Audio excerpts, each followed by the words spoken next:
Assalamualaikum class. Today we will discuss about the sample conditions which are to be considered for best spectrophotometric analysis और optimized photometric analysis.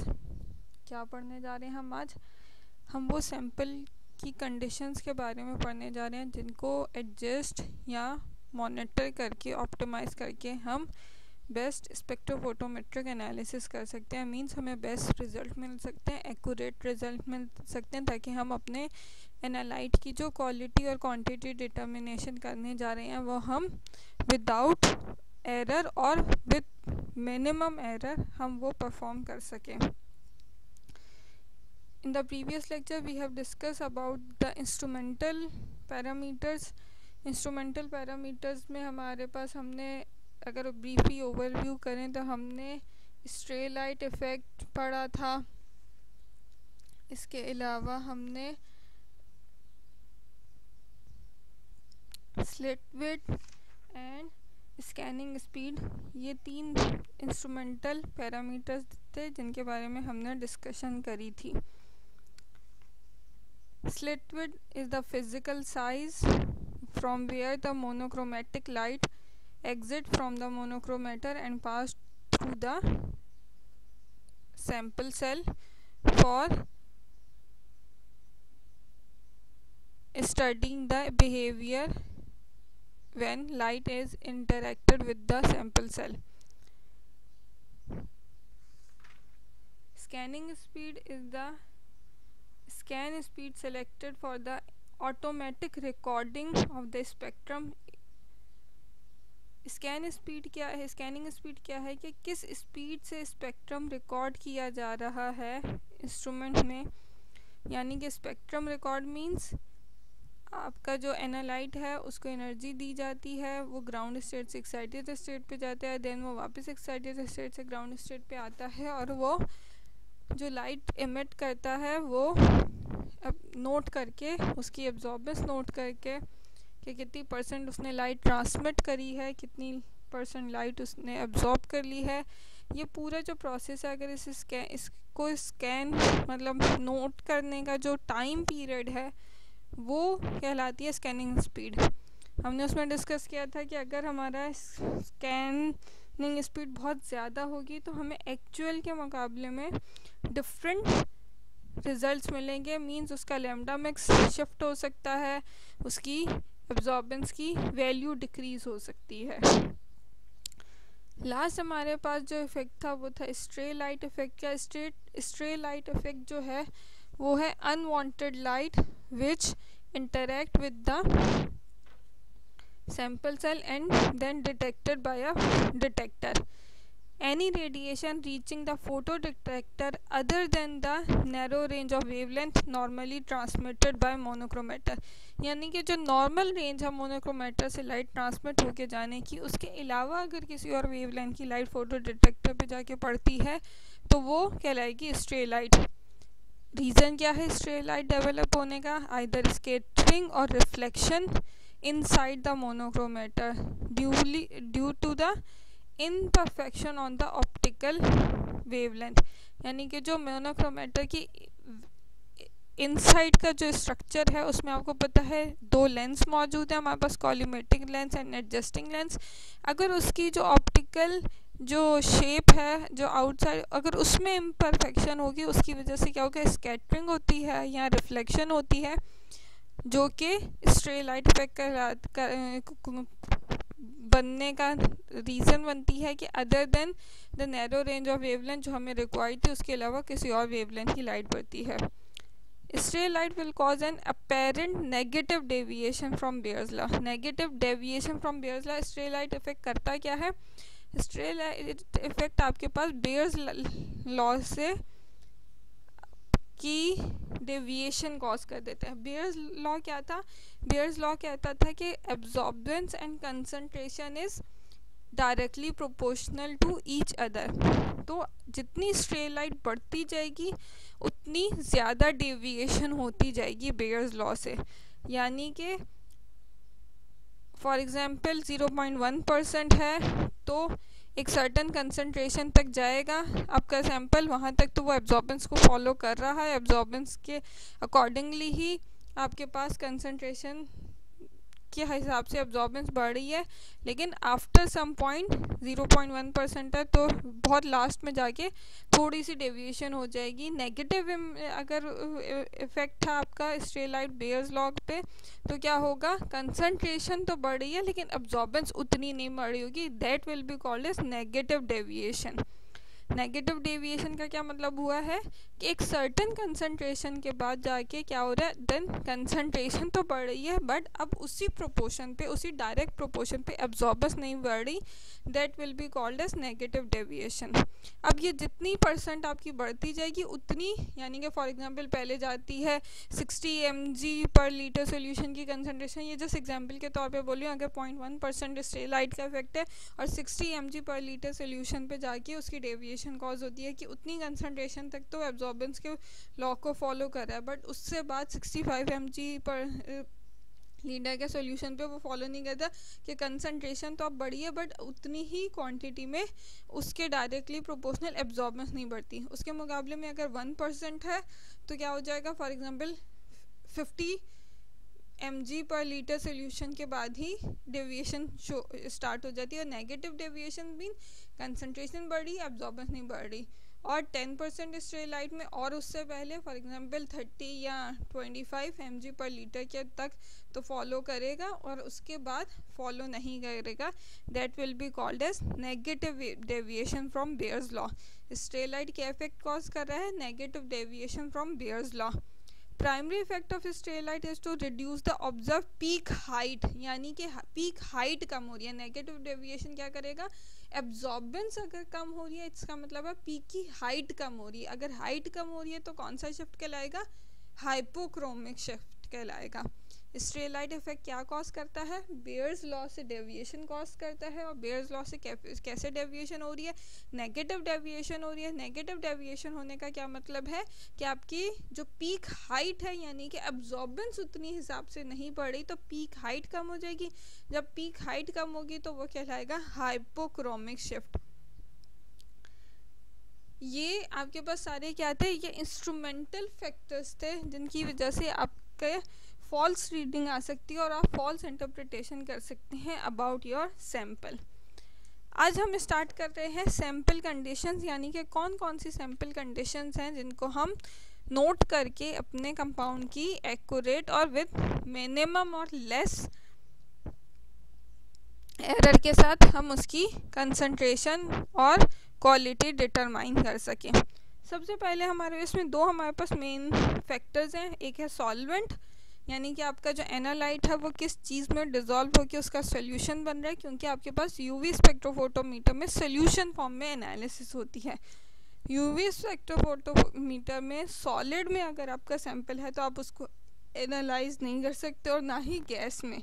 आपको लाजमी है कि आपका solution, आपका जो एनालाइट है वो लिक्विड फॉर्म में हो। तो जो सॉलिड मॉलिक्यूल्स होते हैं हम उनका फिर क्या कर लेते हैं, उसकी सॉलिबिलिटी के अकॉर्डिंग हम उनका सॉल्वेंट सेलेक्ट करके उनको उसमें सॉलिबलाइज करके देन उस सोल्यूशन की एब्जॉर्बेंस नोट कर लेते हैं और उससे उसकी एनालिसिस हो जाती है। तो पहला पैरामीटर क्या आ जाता है हमारे पास सैंपल कंडीशन में कि सॉल्वेंट। सेकंड हमारे पास है कितनी कंसंट्रेशन का सॉल्यूशन बन रहा है, concentration and path length. Path length वो क्यूबिट के अंदर का डिस्टेंस है जिसमें आप रख के मेजर कर रहे हैं अपने सैंपल की एब्जॉर्बेंस। क्यूबिट क्या है, सैंपल होल्डर, जिसके अंदर आप सैंपल को फिल करके अल्ट्रावायलेट स्पेक्ट्रोफोटोमीटर के अंदर प्लेस करते हैं और फिर वो प्लेसमेंट के बाद आप उसकी एब्जॉर्बेंस नोट करते हैं। यूजुअली हमारे पास जो है वो 1 सेंटीमीटर का स्टैंडर्ड है, 1 सेंटीमीटर पाथ लेंथ का क्यूबिट मौजूद होते हैं और वही एनालिटिकल एनालिसिस में यूज़ हो रहे होते हैं।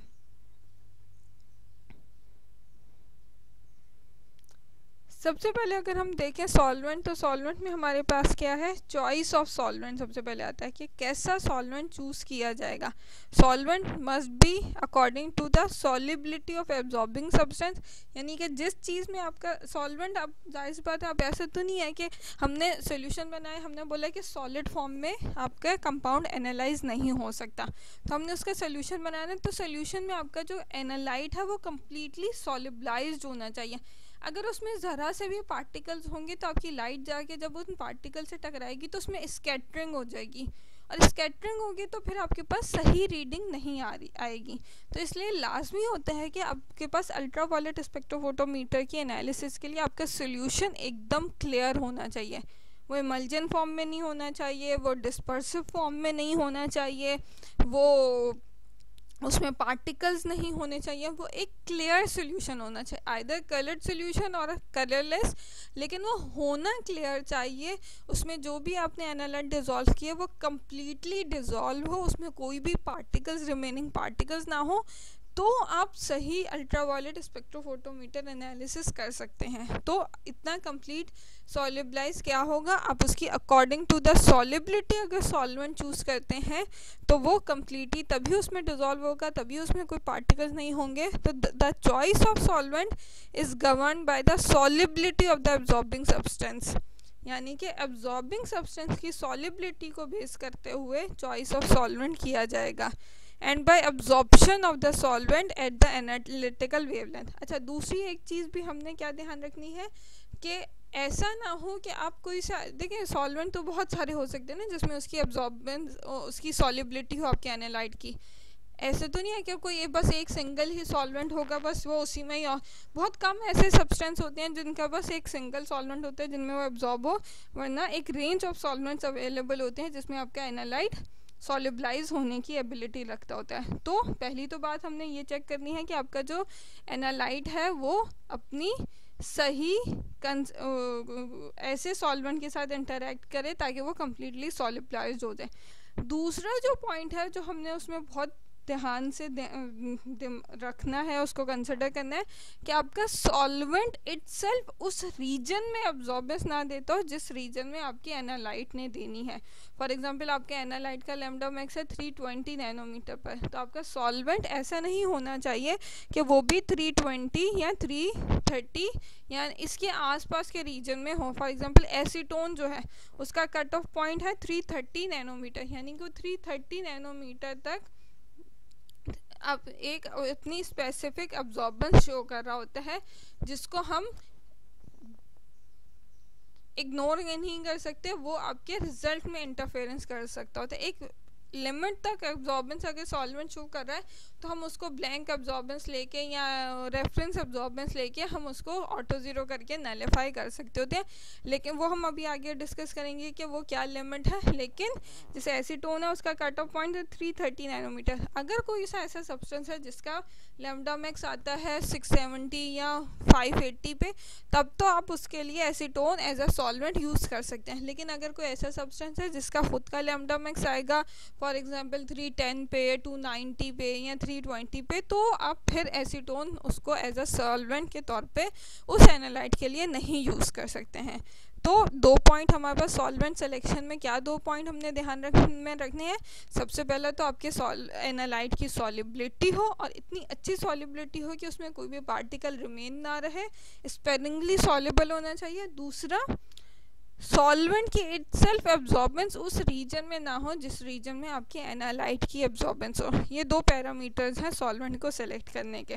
अब आप प्रेडिक्ट कर सकते हैं कि किस चीज़ में आपका एनालाइट सॉलिबलाइज होगा। Solubility of a substance in polar and non polar solvent can often B predicted from a consideration of its chemical structure. आप उसके केमिकल स्ट्रक्चर को कंसिडर करते हुए उसकी polar and non polar nature के हिसाब से आप उसकी सॉलिबिलिटी प्रेडिक्ट कर सकते हैं। For example, substance that are essentially hydrocarbons in nature, जो कि जो ऐसे सब्सटेंस जिनका स्ट्रक्चर में हाइड्रोकार्बन्स हो, devoid of polar functional groups, यानी कि उनमें कोई पोलर फंक्शनल ग्रुप ना मौजूद हो। डिवॉइड मीन ना मौजूद होना, हाइड्रोकार्बन की बेस है, पोलर फंक्शनल ग्रुप नहीं मौजूद है, ऐसे सब्सटेंस लिपोफिलिक इन नेचर होते हैं and they are usually soluble in non polar solvents.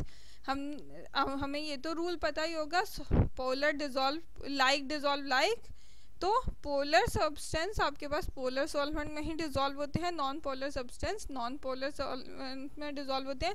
तो हाइड्रोकार्बन बेस के स्ट्रक्चर और जिनके पास पोलर फंक्शनल ग्रुप ना हो, फॉर एग्जांपल विटामिन ए है या उससे रिलेटेड को जो कंपाउंड जिनका नेचर लिपोफिलिक है, वो नॉन पोलर सब्सटेंस में डिजॉल्व होंगे, such as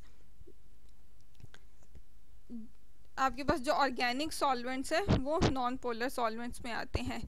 substance with several functional groups that are confirm polarity and normally hydrophilic, जो कि हाइड्रोफिलिक इन नेचर है और उनके पास ऐसे फंक्शनल ग्रुप्स मौजूद हैं जिनकी पोलैरिटी है, यानी कि उनके across the ends polar charges मतलब प्लस माइनस के चार्ज जनरेट होते हैं and they will be soluble in a polar solvents.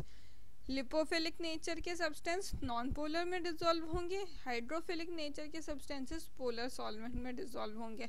Lipophilic के स्ट्रक्चर्स में नॉन पोलर फंक्शनल ग्रुप मौजूद होगा, हाइड्रोफिलिक के स्ट्रक्चर्स में पोलर फंक्शनल ग्रुप मौजूद होंगे। लिपोफिलिक का स्ट्रक्चर बेसिक जो उसका स्ट्रक्चरल है वो हाइड्रोकार्बन्स का होता है, जबकि नॉन पोलर्स में बेसिक स्ट्रक्चर हाइड्रोकार्बन्स का नहीं होता। जो यूनिवर्सल सॉल्वेंट आपके पास वो है water. Water is the ideal solvent at it is transparent at all the UV visible region. Water क्या है हमारे पास, ट्रांसपेरेंट है in the UV and visible region, यानी कि वो 200 से 800 नैनोमीटर की किसी भी वेवलेंथ पे अपनी इटसेल्फ कोई एब्जॉर्बेंस शो नहीं करता, इसलिए वाटर आइडियल सॉल्वेंट कंसिडर किया जाता है for ultraviolet visible spectroscopy analysis के लिए। एंड सेकंड, चीप भी है, रेडियली अवेलेबल भी है, हम उसको इजीली प्योरीफाई भी कर सकते हैं, इवन डीआयोनाइज भी कर सकते हैं। लेबॉर्ट्री में डीआयोनाइजर इक्विपमेंट्स इजीली इंस्टॉल हो जाते हैं और उनकी ऑपरेशन इतना मुश्किल भी नहीं होता है, डिस्टिल वाटर आराम से बन जाता है लेबॉर्ट्री में।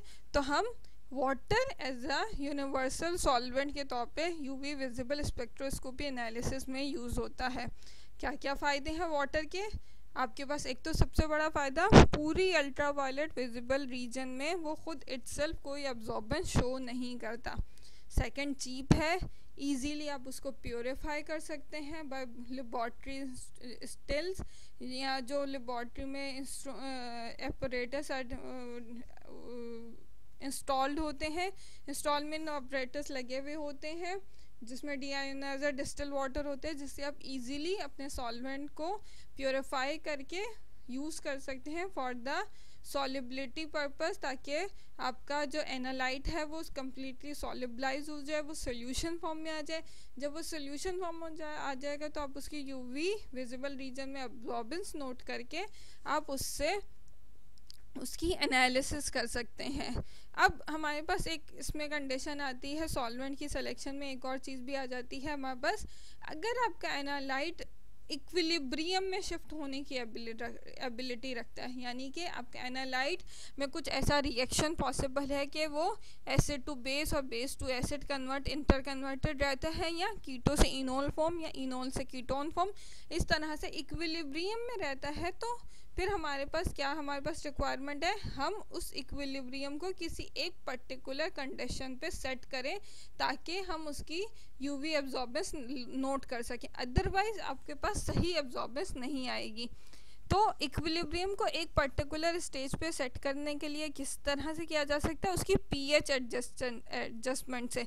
पीएच को एडजस्ट करके उस सॉल्यूशन की आप इक्विलिब्रियम को एक स्पेसिफिक स्टेज पर एडजस्ट कर सकते हैं या एक स्पेसिफिक फॉर्म में एडजस्ट कर सकते हैं, एनालाइट सिंगल फॉर्म में एडजस्ट कर सकते हैं, क्योंकि अल्ट्रावायलेट विजिबल स्पेक्ट्रोस्कोपी में क्या है, सिंगल फॉर्म ही एनालाइज हो सकती है। ऐसा नहीं है कि अगर आपने फॉर एग्जांपल किसी सब्सटेंस का सोल्यूशन बनाया, वो कीटो से इनोल फॉर्म और इनोल से कीटोन फॉर्म में इंटर कन्वर्टेड हो रहा है, उनके इक्विलिब्रियम में है, तो आप उसकी एब्जॉर्बेंस नोट करने जाएंगे तो उस एब्जॉर्बेंस में आपके पास क्लियर पिक्चर नहीं आएगी, क्योंकि वो कीटोन एब्जॉर्बेंस जब वो लाइट इंटरेक्ट कर रहा है, आइदर वो उसका सम पार्ट कीटोन फॉर्म में है, इनोल फॉर्म में है, इक्विलिब्रियम में, वो आपके पास फॉल्स रिजल्ट कॉज करते हैं। तो हमारे पास क्या होता है, हम ऐसी सिचुएशन में पीएच एडजस्टमेंट से किसी एक स्टेज पे उसको एडजस्ट कर लेते हैं, क्योंकि इंटर कन्वर्टेड है, ओवर पूरी कंप्लीट कंसंट्रेशन तो सेम रहेगी।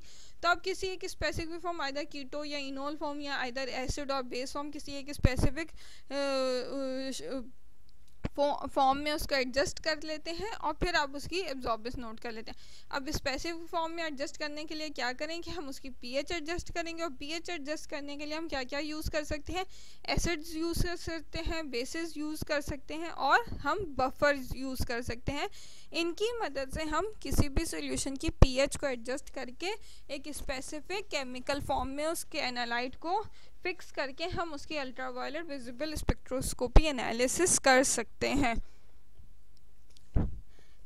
देन हमारे पास आता है कुछ वो ऑर्गेनिक सॉल्वेंट्स जो कि इटसेल्फ आपके पास, हमने बोला वाटर तो ठीक है, हमने बता दिया कि भाई वो complete ultraviolet visible spectroscopy region में ट्रांसपेरेंट है, लेकिन हमारे पास कुछ ऑर्गेनिक सॉल्वेंट्स हैं जिनका कुछ कट ऑफ पॉइंट है, यानी कि एक स्पेसिफिक वेवलेंथ तक वो अपनी इटसेल्फ एब्जॉर्बेंस शो करते हैं, देन उसके बाद वो ट्रांसपेरेंट हो जाते हैं। जैसे कि आपके पास सबसे पहले एग्जाम्पल है N2 पाई ट्रांजिशन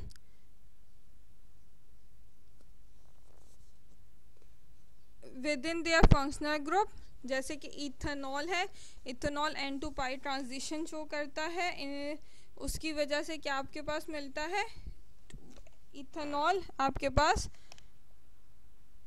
205 नैनोमीटर तक उसका कट ऑफ पॉइंट है।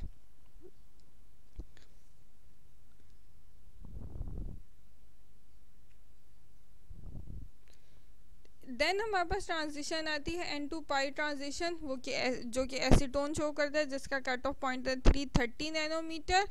एंड देन हमारे पास ट्रांजिशन आती है पाई टू पाई स्टार ट्रांजिशन, वो शो करता है टॉलिन, टॉलिन का जो कट ऑफ पॉइंट है वो 280 नैनोमीटर है, यानी कि इस स्पेसिफिक वेवलेंथ तक ये सॉल्वेंट्स अपनी खुद की एक एब्जॉर्बेंस शो कर रहे होते हैं, जिसकी वजह से आपके अगर एनालाइट इसी रीजन में एब्जॉर्बेंस शो करेगा तो आपके पास उसमें इंटरफेरेंस कॉज हो सकती है और आपके पास फॉल्स रिजल्ट मिल सकते हैं।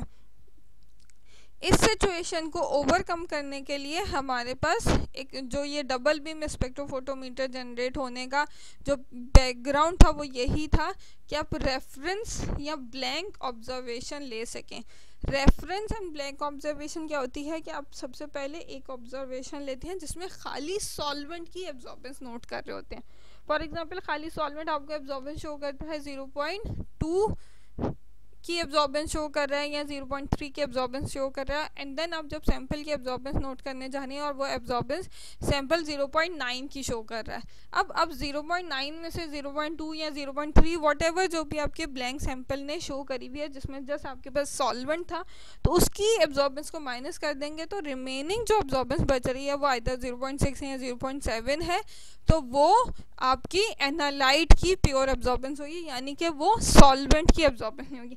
अब इसकी एक लिमिट है जो कि इस लिमिट तक अगर आपका सॉल्वेंट एब्जॉर्बेंस शो कर रहा है तो आप उसको नलिफाई कर सकते हैं by taking the reference of blank observation, जो कि ब्रिटिश फार्माकोपिया में दी गई हुई है। वो है कि absorbance of the solvent should not be exceed from 0.4 और ideally should be less than 0.2। Ideally क्या है 0.2 से कम होनी चाहिए, लेकिन अगर चलो समहाउ कुछ कंडीशन में नहीं ऐसा कोई सॉल्वेंट अवेलेबल तो आप 0.4 तक की एब्जॉर्बेंस देने वाला मैक्सिमम सॉल्वेंट सेलेक्ट कर सकते हैं फॉर द सॉलिबिलिटी पर्पस, ताकि आप अपने एनालाइट का सोल्यूशन बना सकें। क्या बताया मैंने, ब्रिटिश फार्माकोपिया ने हमें एक स्टैंडर्ड दिया हुआ है कि आप ऐसा सॉल्वेंट यानी कि उस वो हमें क्राइटेरिया बता रहा है सॉल्वेंट सिलेक्शन के लिए कि जो सॉल्वेंट 0.4 से ज़्यादा एब्जॉर्बेंस देता है वो तो किसी सूरत भी आप नहीं चूज़ करेंगे फॉर एनालिसिस पर्पस, क्योंकि वो 0.4 से अगर ज़्यादा रीडिंग आ रही है तो वो ब्लैंक ऑब्जर्वेशन लेने से या रेफरेंस ऑब्जर्वेशन लेने से हम उसको नॉलिफाई नहीं कर सकेंगे, क्योंकि वो आपके लास्ट ये ऑब्जर्वेशन को इंटरफेयर कर रहा होता है। लेकिन उससे भी बेहतर क्या वो बोल रहा है कि आइडियली क्या है 0.2 से कम एब्जॉर्बेंस होनी चाहिए आपके सॉल्वेंट की, 0.2 से ज़्यादा नहीं हो आपके सॉल्वेंट की ऑब्जर्वेशन, यानी कि वो 0.2 से ज़्यादा एब्जॉर्बेंस ना देता हो। 0.4 तक मैक्सिमम लिमिट है, उससे ज़्यादा नहीं जा सकते। फिर ऐसे सॉल्वेंट आप चूज़ करेंगे for the analysis of any analyte in the ultraviolet visible region. Then हमारे पास आता है जो नेक्स्ट पॉइंट है वो है कंसंट्रेशन एंड पाथ लेंथ का। कंसंट्रेशन क्या है कि कितना अमाउंट कितने वॉल्यूम सॉल्वेंट में डिसॉल्व करके सोल्यूशन बनाया गया, that will be called as concentration.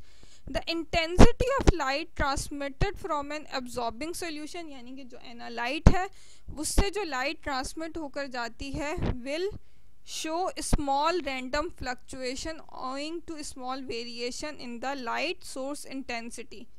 Light source intensity यानी कि जो इंसिडेंट लाइट आ रही है उसकी इंटेंसिटी में स्लाइट वेरिएशन होने की वजह से जो आपको ट्रांसमिट होकर लाइट मिलती है या आफ्टर एब्जॉर्बिंग सोल्यूशन के बाद जो लास्ट में लाइट मिलती है उसकी इंटेंसिटी में कुछ माइनर डिफरेंस हो सकता है जो कि डिटेक्टर डिटेक्ट करता है। Consequently, every absorbance value will have a small random error. सारी जो भी absorbance value होती है उनमें small random error मौजूद होता है associated with the transmitted light error, यानी कि आपकी जो intensity है transmitted light की उससे related हर नोट की भी absorbance value में उससे related कुछ ना कुछ एक error मौजूद होता है। That error will be called as percent relative error, और अगर हम उसका फॉर्मूला देखें तो उसका फॉर्मूला में है 100 into lambda C. Lambda C will be the measured absorbance जो कि आपने नोट करी है अपने डिटेक्टर से, express as a percent of the true concentration जो कि डिनोमिनेटर में है कि जो एक्चुअल ट्रू कंसंट्रेशन, क्योंकि देखिए अगर आप रिलेटिव एरर कैलकुलेट करने जा रहे हैं इसका मतलब है कि आपको एक्चुअल कंसंट्रेशन मौजूद पता थी। एक्चुअल कंसंट्रेशन कैसे पता हो सकती है, यहाँ तो आपका एनालाइट उस पे आपको इतनी कमांड हासिल है कि आप बिल्कुल एग्जैक्ट उसका वेट मेजर करके और उसका सोल्यूशन बनाए तो वो परफेक्ट कंसंट्रेशन बनेगी। और वो आपका ऐसा नेचर का एनालाइट नहीं है कि वो विद टाइम डिग्रेड हो जाए, तो जितनी कंसंट्रेशन का आपने सोल्यूशन बनाया है आपकी एब्जॉर्बेंस भी बिल्कुल एग्जैक्ट उसी कंसंट्रेशन को शो करना चाहिए। लेकिन अगर वो उसको शो नहीं करता, वो उससे कुछ डेविएशन शो करता है, तो वो कितनी डेविएशन है परसेंट रिलेटिव एरर आप इस फॉर्मूले से कैलकुलेट कर सकते हैं 100 into delta C. Delta C will be that absorbance value जो कि आपने नोट करी है, उस एब्जॉर्बेंस से आप उस कंसंट्रेशन को फाइंड आउट कर लेंगे, डिवाइडेड बाय सी जो कि एक्चुअल कंसंट्रेशन थी।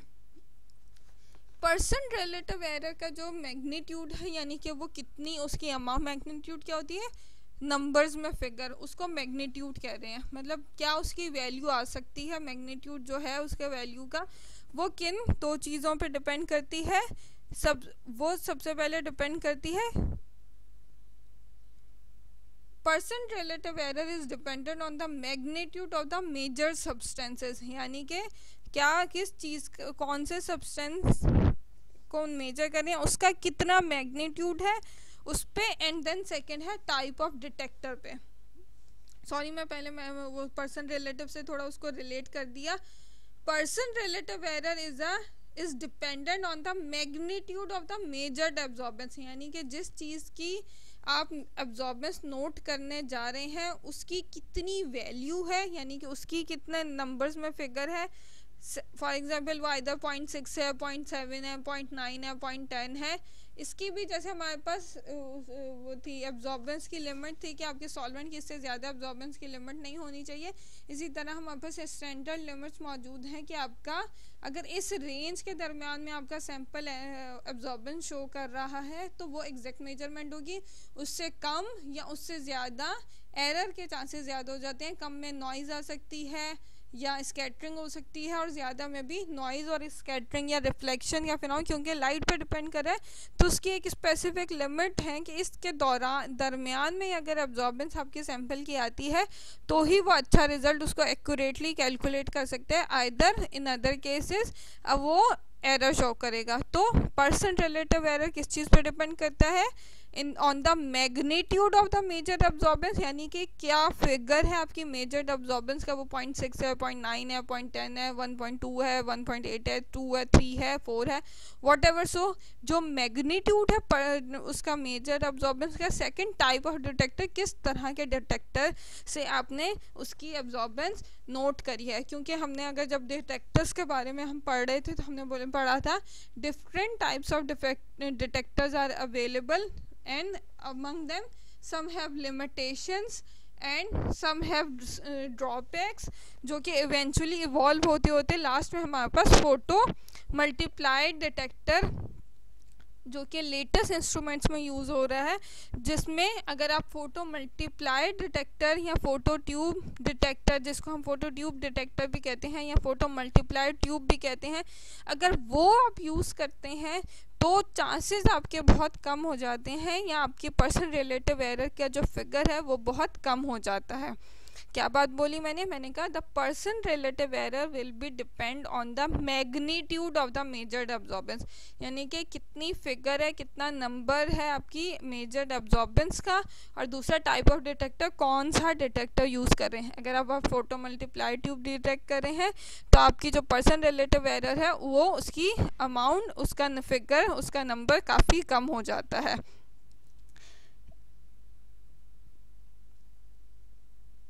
It may be shown that relative error is at minimum when the absorbance is 0.869। Percent relative error सबसे कम तब होता है जब आपका सैंपल 0.869 के अराउंड एब्जॉर्बेंस शो कर रहा है, मींस उसकी जो परसेंट ट्रांसमिटेंस है वो 13.5% है, यानी कि 13.5% के अराउंड अगर लाइट ट्रांसमिट होकर वापस बाहर निकल रही है और आपका सैंपल जो है वो 0.869 और अगर इसको प्रिसाइजली बोलें तो 0.9 के अराउंड एब्जॉर्बेंस अगर शो करे तो उसमें परसेंट रिलेटिव एरर सबसे कम होता है। And the optimum accuracy and precision, अब ज़रूरत है ऐसा तो नहीं है कि हम हर सैंपल की ही हम उसकी कंसंट्रेशन इस तरह से एडजस्ट कर लें कि वह हर दफ़ा ही हम उसके लिए 0.869 या 0.9 उसकी एब्जॉर्बेंस की वैल्यू ले आए। तो हमें एक रेंज बता दी गई ऑफिशियल कंपेंडियाज में कि अगर आपका सैंपल 0.3 से 0.3 से 1.5 के दरमियान की एब्जॉर्बेंस शो करता है तो आपके पास लेस परसेंट रिलेटिव एरर आएगा, क्योंकि परसेंट रिलेटिव एरर किस पे डिपेंड है, magnitude of the major absorbance. Magnitude ये है कि वो उसकी कितनी वैल्यू आ रही है, जो कि हमने बताया कि 0.9 आती है या 0.869 आती है तो सबसे कम मिनिमम एरर आएगा, और अगर 0.3 से 1.5 की रेंज में आता है तो एक्सेप्टेबल रेंज में रिलेटिव एरर भी आएगा, यानी कि वो जो रिलेटिव एरर होगा अगर आपका सैंपल इस फिगर में, इस रेंज में के दरमियान में आपकी एब्जॉर्बेंस शो कर रहा है तो परसेंट रिलेटिव एरर भी ऐसी रेंज में आएगा जो कि एक्सेप्टेबल होगा, यानी कि उससे इतनी फॉल्स इंटरप्रिटेशन नहीं हो सकती आपके सैंपल की। रेंज क्या है, 0.3 टू 1.5 की रेंज है एब्जॉर्बेंस की for the analyte. And second हमारे पास टाइप ऑफ डिटेक्टर है। टाइप ऑफ डिटेक्टर हमने बोल दिया कि अगर आप फोटो मल्टीप्लाइड डिटेक्टर यूज़ करते हैं, जो कि अब सारे लेटेस्ट इंस्ट्रूमेंट में फोटो मल्टीप्लायर ही इसके साथ ही आ रहा है, और आप अगर अपने सैंपल की कंसंट्रेशन इस तरह से, अब ये वाली वैल्यू का क्या मकसद है कि आपका सैंपल की कंसंट्रेशन इस तरह से हो कि वो इस रेंज के दरमियान में अब्जॉर्बेंस शो करे। जब वो इस रेंज के दरमियान में अब्जॉर्बेंस शो करेगा तो वो लेस रिलेटिव एरर आएगा। जब लेस रिलेटिव एरर आएगा मींस एग्जैक्ट कंसंट्रेशन या exact quality, exact lambda max आपको मिलेगा आपके सैंपल का, ताकि आप एग्जैक्ट अपने कंपाउंड की एनालिसिस कर सकते हैं, उसकी क्वालिटी और क्वांटिटी डिटरमाइन कर सकें। This will be called as concentration and path length effect of the sample on measuring the absorbance to determine or to analyze the sample। अब पाथ लेंथ का हम अगर बोलें तो ये हमने बोला अभी तक जो बात पूरी हो रही थी कंसंट्रेशन की बात हो रही थी, तो पाथ लेंथ कहाँ से आई? तो अगर आप देखें पाथ लेंथ भी आपकी कंसंट्रेशन नोट करने और एब्जॉर्बेंस करने में, अगर हमने एब्जॉर्बेंस इस रेंज के दरमियान में लानी है तो हमारी पाथ लेंथ भी इफेक्टेड है ना। पाथ लेंथ का भी रोल है आपकी एब्जॉर्बेंस आने में। हमने क्या बोला था? Absorbance and concentration are directly proportional. ये बेयर्स लॉ कह रहा था, लैम्बर्ट्स लॉ कह रहा था कि concentration absorbance are directly proportional to the path length of the sample solution. तो अगर आपने इस रेंज में एब्जॉर्बेंस लानी है तो आपने कंसंट्रेशन एंड पाथ लेंथ दोनों को इस तरह से एडजस्ट करना है ताकि आपकी एब्जॉर्बेंस इस रेंज में आए, ताकि लेस % रिलेटिव एरर आए। क्या बात बोली हमने बोली हमारे एनालाइट की कंसंट्रेशन और उसको एनालाइज करने के क्यूबिट का जो पाथ लेंथ है वो हमने इंटर रिलेटेड इस तरह से एडजस्ट करना है ताकि वो जो सोल्यूशन आपको एब्जॉर्बेंस दे वो 0.3 से 1.5 की रेंज में दे। 0.3 से नीचे देगा तो नॉइज और स्कैटरिंग ऑफ लाइट की वजह से आपके पास एरर आएगा रिजल्ट में, और अगर 1.5 से ज़्यादा देगा तो भी आपके पास नॉइज और स्कैटरिंग ऑफ लाइट आपके रिजल्ट को इंटरफेयर करेंगे, जिसकी वजह से फॉल्स इंटरप्रिटेशन होगी। अब हम बोलेंगे जी कंसंट्रेशन कैसे एडजस्ट करें? हमने तो जो सैंपल है उसकी जो कंसंट्रेशन है हम तो क्वांटिटी ही तो डिटरमाइन करने जा रहे हैं, हम उसकी कंसंट्रेशन कैसे फाइंड आउट करें? तो देखिए ठीक है, आप जो सैंपल है उसकी क्वांटिटी डिटरमाइन करने जा रहे हैं, लेकिन आप उसको एज इट इज तो नहीं जाके अपने एनालिसिस के लिए लगा सकते हैं। आपको पता है ठीक है ये स्टॉक सोल्यूशन था, हमने उसको इतने % डाइल्यूट किया, फॉर एग्जांपल इसको उसका 1 ml लिया, उसमें 1 ml ऐड किया, ये 50% रिड्यूस हो गया आ गया। अब उसकी एब्जॉर्बेंस नोट कर लें, एब्जॉर्बेंस देखिए फॉर एग्जांपल अभी भी एब्जॉर्बेंस आ रही है, नहीं अभी भी यार 1.5 से ज़्यादा आ रही है, ठीक है ये 50% रिड्यूस हुई है, देन और उसमें 50% रिड्यूस कर लें, हाँ ठीक है।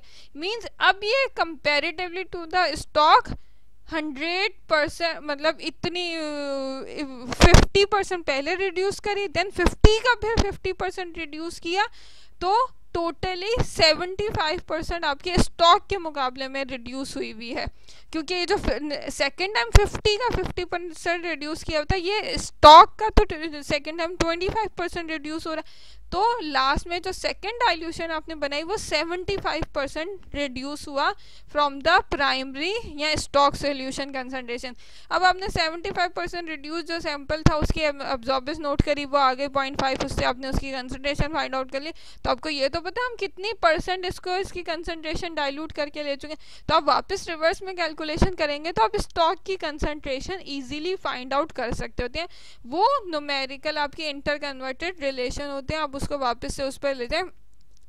अगर आप उसका एज इट इज अगर नोट करते हैं तो वो lambda max accurately find out ही नहीं कर पाएगा कि किस वेवलेंथ पे उसने लैम्डा मैक्स शो किया या कितनी पीक हाइट शो करी, यानी कि कितनी एब्जॉर्बेंस नोट दी, ताकि आप उसकी कंसंट्रेशन फाइंड आउट करें, तो वो एनालिसिस नहीं हो पाएगी, आपको एग्जैक्ट रिजल्ट नहीं मिलेगा। आप उसकी डाइल्यूशन बनाए इस तरह से एडजस्ट करें कि वो इस रेंज में आपको इस रेंज में आपको एब्जॉर्बेंस दे, ताकि आप उसकी कैलकुलेशन करके उसकी कंसंट्रेशन फाइंड आउट कर सकें। देन जितने % आपने इनिशियली से रिड्यूस किया हुआ है वो वापस से उसको उतना एड ऑन करके आप initial concentration easily find out कर सकते हैं। अगर आपकी क्लियर रेजुलेटेड आपने लास्ट स्पेक्ट्रम ऑब्टेन कर लिया है तो वापस रिवर्स आपने जाके ओरिजिनल कंसंट्रेशन फाइंड आउट करना not an difficult task. That's all from the optimum conditions for spectrophotometer, जिसमें हमने सैम्पल कंडीशंस भी कवर कर ली एंड इंस्ट्रूमेंटल कंडीशंस भी कवर कर ली. I hope that this all will be clear to all, and if you find any difficulty you can post the question either on WhatsApp group or the LMS system on the UV Visible forum. Thank you very much.